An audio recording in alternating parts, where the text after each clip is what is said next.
So I'll start, Billie will conclude. I'm going to start with Michael's metaphor of the duck, which sails smoothly, but we don't see the laborious work done under the water. And I want to use this, first of all, to say that if anything sails smoothly here, it's due to the behind-the-scenes work of Sima Daniel and Ziva Dekel and Kochi Mamran, who are not here, but we're very grateful for that, to them and for the work they have done to make this conference possible. And I also want to thank Billie for inviting me to take part in the organization of this workshop. And we put in this room some of the most interesting people we know, and I think it worked out well.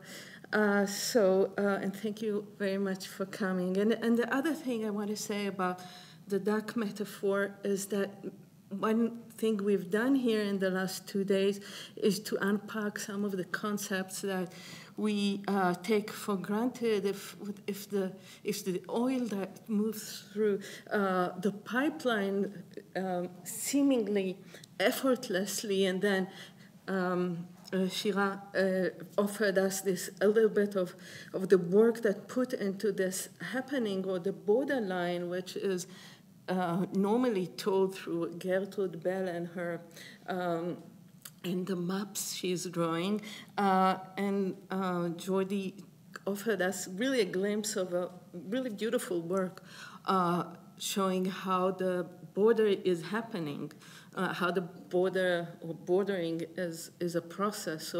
So some of the things that we used to think of as very smooth are actually work in progress. The other thing I want to say, and we've seen here throughout these 2 days, is the different actors. So Billie started with the League of Nations as an actor, or the PMC as an actor, which is something, again, that historians of the mandate normally don't look at this carefully as we have done in the last 2 days, in the sense that looking at the actors themselves and how they see the League of Nations and the kind of work being done by the French and the British, just not to look bad. The League of Nations is an actor that in the last decade and a half is becoming a much more interesting factor in looking at the mandates in general, the Palestine Mandate more specifically, the British authorities, sometimes the French, were another actor that came up every now and then in all of the talks, but certainly was present, what they were willing to invest, what they were unwilling to invest, and then the kind of negotiation going on between the authorities and the local context, whether the municipality or individuals.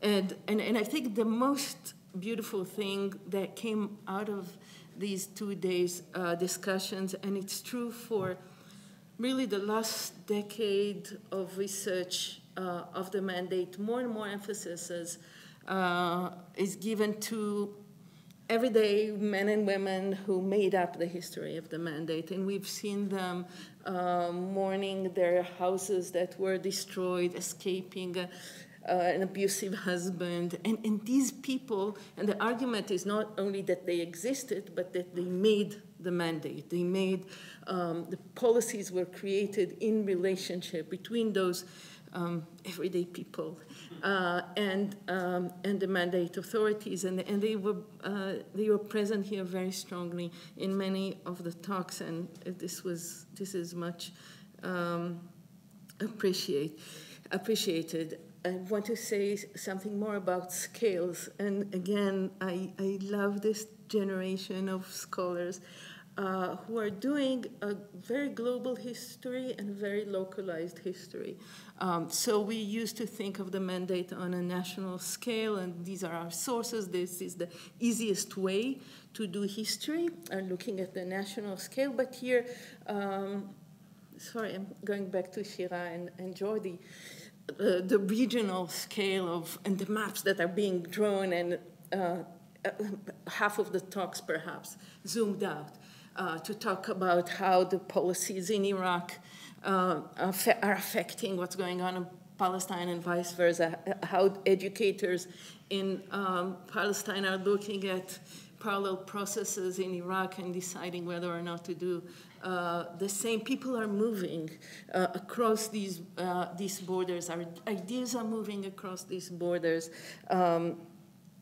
Objects are moving across these borders. So the regional scale, at the background also a global scale. So we were talking mainly about the Middle East and North Africa, but we were also for a moment in Honduras, and for a moment we were in Mexico in order to explain what's going on here in the Palestine Mandate.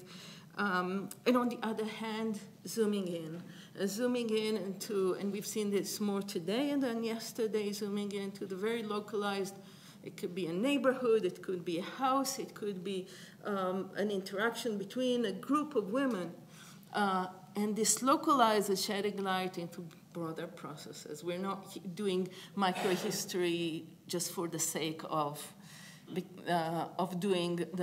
telling good stories. Of course, we heard some very good stories, but they exemplify broader processes, the relationship between space and humans, the reaction to disasters, the reaction to the interaction between the local and the colonial, local and the mandatory, and so on and so forth. So this point is, again, very much appreciated. And I also noted in actors, something that came back yesterday and today as well, the role of experts. And these experts were local and colonial, and they knew what's best. And this is one of the reasons, this is what I like about this period. These people know what's good for you, in a way, in a confidence that would not return after World War II. People, after the bomb, know that that science can go wrong. In this interwar period, they have the solutions. I'm sure there are many male experts who know what's best for you, even in the 50s and 60s, and some would say even later. But as a discipline, scientific expertise, be it education, agriculture, city planning, would not, I think, regain the confidence it had in this period. And some of it is heartwarming and some of it is infuriating. And the discussion of experts here was particularly interesting. One comment, and then I'll give the floor to Billie. We're thinking about a theme issue or even two. So this is just one sentence I'm going to say. We'll contact you at some point. We plan to meet in the coming 2 weeks and discuss this possibility, and we'll be in touch.